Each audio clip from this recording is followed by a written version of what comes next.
I loved my mom more than anything, even though she was a monster. One time she told me, "It's your fault I lost the lotto again. I should send you far away to some boarding school. I just hate being a mother." I'm sorry, Mom. I didn't mean to be a bad daughter. Oh, I'd be a millionaire by now if it wasn't for you bringing bad luck into the house. Trust me, I tried everything to earn her love. Happy birthday, Mommy. I made you a drawing in Picasso style. Oh my God, it's hideous. But I'm not surprised. This isn't the first time you disappointed me. No one cared about me until I met this guy, Kane, at a bus stop. He was new in town and looking to make friends, so I took him mushroom hunting. But maybe that was a mistake. He was quite confident and asked me if I've ever had a boyfriend. I lied to him and said, "Oh yeah, I've dated several guys before." That's when he gently took my hand and pulled me in for a kiss. I was nervous, as it was my first kiss ever, but he was handsome, and it felt right. Afterward, I thought we were a couple, but it was complicated.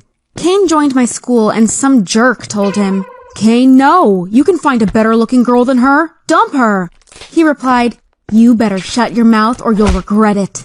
I really thought he loved me, but sometimes guys enjoy a girl for a few weeks, and then they get tired of her and move on to the next one. That's what happened when the hottest girl in our school came over to us and said, Hey Kane, Friday is my birthday party. You are invited, but please come alone." I got so mad I told her to go to hell, but Kane interrupted me saying, "You know what? I'm sick of hanging out with you anyway. Mushroom hunting is boring. I'd rather go to a pool party." He dumped me, and that was the moment I stopped caring. My whole life I had tried to be a good person for nothing. Everyone treated me like trash anyway. I went home and screamed at my mom, "Apologize for being such a bad mother." Huh? You think I wanted to have a daughter? Huh! If your dad hadn't gotten me pregnant with you, then I'd be happily married now and have a great career. That's when I snapped.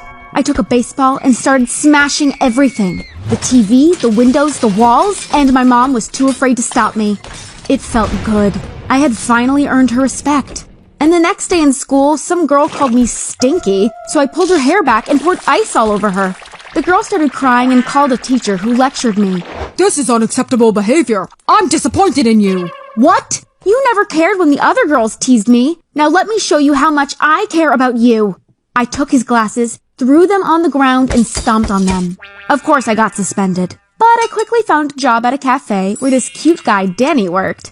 I said, "Hey, wanna watch a movie at my house tonight?" "Sorry, I already have plans."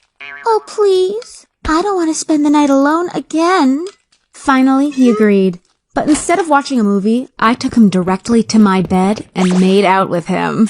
He must have loved it a lot because he started visiting me every night. But then he took it too far. "Look what I got you." It's not my birthday. I know, but it's our 3-month anniversary. I bursted out laughing. Did he really think we were a couple? Well, Danny didn't own me, so the next weekend I went to a party and made out with a new guy. Trust me, I was a very bad girl that night. But when I hung out with Danny again, I got a text from my new lover. "Who's that?" "Just one of my flings." "What? Are you trying to hurt me? You know I love you." "Oh, stop lying. You only want me for one thing, and that's okay." "No, you always see the worst in others, and it's getting annoying. You are a jerk." He walked out the door, and I started crying. Maybe I did love him too.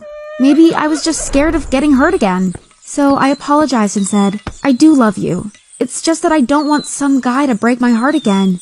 Then Danny made me the most insane promise ever. He said, "I won't kiss you again until our wedding day." I didn't think anyone would ever want to marry me, but I played along. It was cute at first, but quickly got annoying. I screamed, "Make out with me now, or I'm gonna throw you out of the house." "Nope. This is boring. Why should I waste my time with you if there are thousands of guys who would love to have fun with me?" It drove me so bonkers that I completely stopped seeing him. But every Friday he wrote me a 2-page letter telling me about his life and how much he missed me. After 6 months and 24 letters, I gave in. "You are really not going anywhere, are you?" "Told you, you're stuck with me." I gave him a big hug and tried to kiss him, but he said, "It's not time for that yet." Then he took me out to a romantic dinner and proposed. I couldn't believe my luck. We are getting married tomorrow. He kept his promise. Our kiss at the altar will be our first in 3 years. And I can't wait. Hey, my name is Adrian, and I wanted to tell you why I got rid of my wife of 10 years and then found a new girlfriend that is much younger than her. It all started about 2 years ago when I realized I wasn't happy in my marriage. My wife always complained and criticized me, and to make things worse, she'd gained some weight and wasn't as attractive as before. Meanwhile, at my work, everything was going great. I had just received a promotion, and we had an intern that was directly reporting to me. Her name was Joanne. She was only 18 back then, but we got along so well. I liked how she treated me with so much admiration, like I was someone special. But when I got back home, my life turned dark again. My wife told me to bring out the trash or clean up the bathroom, but there was no love or joy between us. Meanwhile, I started to obsess about Joanne and thought about her constantly, even when I was laying next to my wife in bed. I knew things needed to change, and I told my wife I wanted an open relationship. When she said no, I got so angry and I said I wanted a divorce because she had become a fat Grinch. I immediately regretted what I said, but the damage was already done, and my wife was crying. To make things worse, I'm not very good at saying sorry, so I just packed my stuff and left. Of course I felt bad afterwards. I never wanted to hurt my wife, and I wasn't sure if I had only broken up with her so I could date Joanne. Well, the next day at work, I asked Joanne out on a date. She got really excited and said, "Of course I want to go out with you." "But I thought you were married." "Yes, but I'm in the process of getting a divorce, so I'm free to do whatever I want," I responded. I can't describe how good it felt to be free again, and dating Joanne was the cherry on top of the ice cream. She had so much youthful energy and we were always having a good time. But meanwhile, my wife kept on contacting me, saying she wanted us to try again. It got so annoying that at one point I wrote back to her saying, "No thanks, I've already found someone new. She's in good shape and appreciates me." Wow, I can't believe I said that to my own wife. I treated the person I once loved the most like dirty trash. But what I didn't expect was what my wife did next. She somehow found out who my new girlfriend was, and when I went on a picnic with her, my wife stormed up at us screaming, "I know who she is. Your girlfriend has been sleeping around with everyone when she was in high school." Apparently, my wife got so mad about me dating an 18-year-old girl that she contacted Joanne's old high school friends to dig up dirt on her. Wow, I'd never seen my wife so mad before. I realized that our divorce had taken a big toll on her because she looked so exhausted and old. That day hit me hard, but I was able to forget about my wife by spending time with Joanne. It was so much fun to spend time with her in the beginning, but after a few weeks, I got bored of her too, and we broke up. Weirdly enough, right when I left Joanne's building and crossed the street, I got hit by a car. It was a serious accident, and the doctors had to keep me in an artificial coma for 2 whole days. When I woke up, I saw my wife. I was too weak to say anything, but I couldn't believe anyone would still love me even after I had caused them so much pain. The next days, laying in the hospital gave me a lot of time to think. I came to the conclusion that the reason my marriage had been a disaster wasn't my wife's fault, but my own fault. Because in our first year of being married, everything was great. We always helped each other, and I was so in love that I didn't even notice my wife had any flaws. But in our second year, I forgot our anniversary for the first time, and I also stopped saying I love you, and those small things are so important. So, once I could walk again, I immediately went back to my wife and asked her for forgiveness. I promised to treat her again like I did when we first met. And luckily, she accepted my apology. Today, I'm petrified of destroying my relationship again, so I'm always buying her flowers and telling her how much I love her, because I think that's what a relationship is all about. It's about giving and caring. It's not about taking and wanting. Hey, let me know in the comments if you've ever been in a failing relationship. And was it your fault or the fault of your partner? Always. Thanks for listening. Hey, my name is Adrian, and I'm from a very poor country called Moldova. One day, I was walking to school when I saw a girl begging on the street. I felt bad for her. She looked the same age as me, so I gave her my school lunch. Her face was covered in dirt, but I could tell that she was beautiful. When I got back home, I told my mom about the girl I saw on the street. She responded, "That poor girl. If she's beautiful and on the streets, she won't survive very long." I said, "What? Why not?"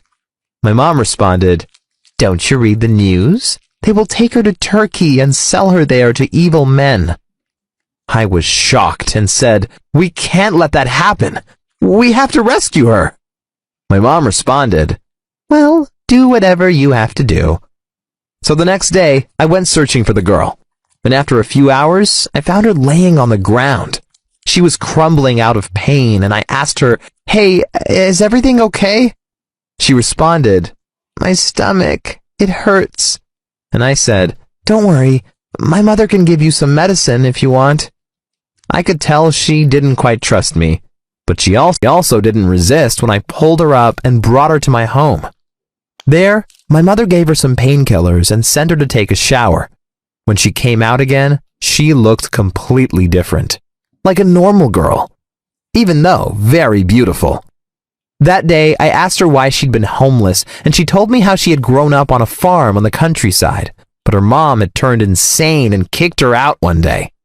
She said she had never gone to school because she had to help her family working on the fields. I felt so bad for her. I said, "Hey, if you want, you can live with us now.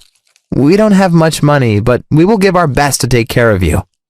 She said, "Wow, thank you. That would be so grateful." That's how our friendship started. We spent lots of time together and often wandered through the forest. But one time, she hurt her feet and couldn't walk anymore, so I had to pick her up and bring her home. I know it was wrong, but it felt good to feel her skin on mine. And I guess she enjoyed it too, because she cuddled her head against my chest. When we arrived back home, she gave me one long hug, then looked into my eyes and said, "Thank you so much. You are my hero today." Of course, I've had feelings for her before, but now I knew she liked me too. So the next time we went to the forest, I asked her, "Hey, do you like me?" She turned red and whispered, "Maybe." I had no idea what that meant and said, "Oh, it's okay if you don't like me. Don't worry." But she responded, "No, I do like you." Wow, I hadn't expected such a clear answer, but I knew what I had to do next. I gently pulled her towards me and slowly kissed her. And since that day, we have been a happy couple.